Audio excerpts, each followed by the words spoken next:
I got my PhD in the field of organic chemistry, postdoc at Stanford University, joined the group of a man who was going to win a Nobel Prize in chemistry, voted one of the top 50 most influential minds in the world. I was a visiting scholar at Harvard University. I've spoken at every major university in this country, have over 650 research publications, voted the R&D magazine Scientist of the Year. I'm in the National Academy of Inventors. I'm a member of the American Association for the Advancement of Science, over 120 patents, started 7 or 8 companies. We work in areas that range from medicine to material science to electronics, computer memory, medical devices. We work across a broad range of areas. But more than any of that, what means the most to me is that I'm a Jew who believes that Jesus is the Messiah. I grew up just outside of New York City. I thought everybody was Jewish. I didn't even know that there was anything else. I had no particular interest in that, other than when all my friends were getting bar mitzvahed or bat mitzvahed, and then I would attend, of course, every week. There was never really any excitement for me. I remember once I even tried to talk to a rabbi. He just brushed me off. There was very little explanation for me. I remember when I went to college, I started meeting a number of people that said that they were born-again Christians, which was sort of an odd term. What's born again?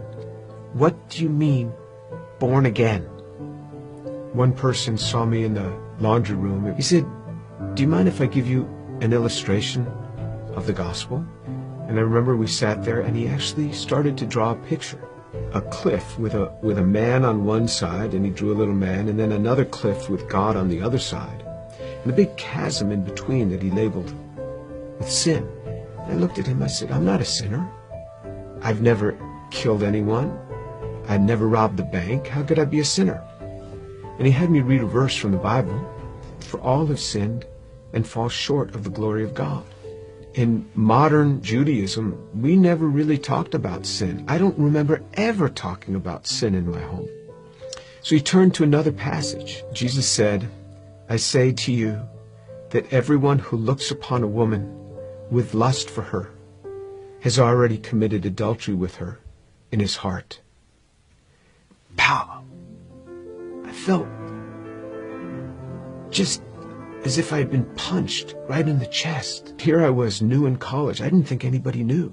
I would pick up these magazines and I became addicted to pornography. It was just through those magazines. And all of a sudden, something that's written in the Bible, somebody who lived 2,000 years ago is calling me out on it.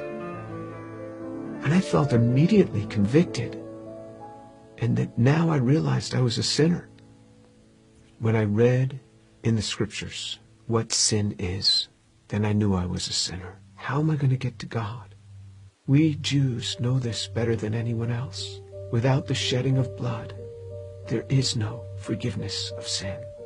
This description in Isaiah 53 of how he will bear upon himself my sin, the things that I had done, and this was him.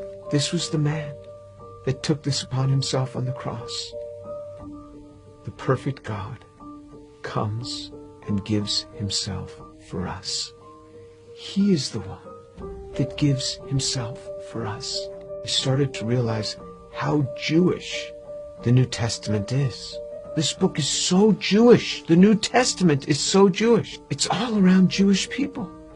And then on November 7th, 1977, I was all alone in my room. The realization that Yeshua is the one who died on the cross. And I said, "Lord, I am a sinner. Please forgive me. Come into my life." And then all of a sudden, someone was in my room.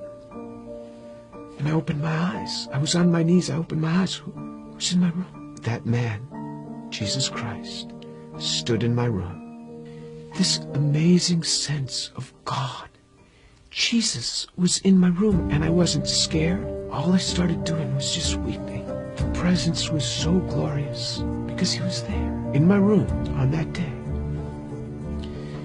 And I didn't want to get up.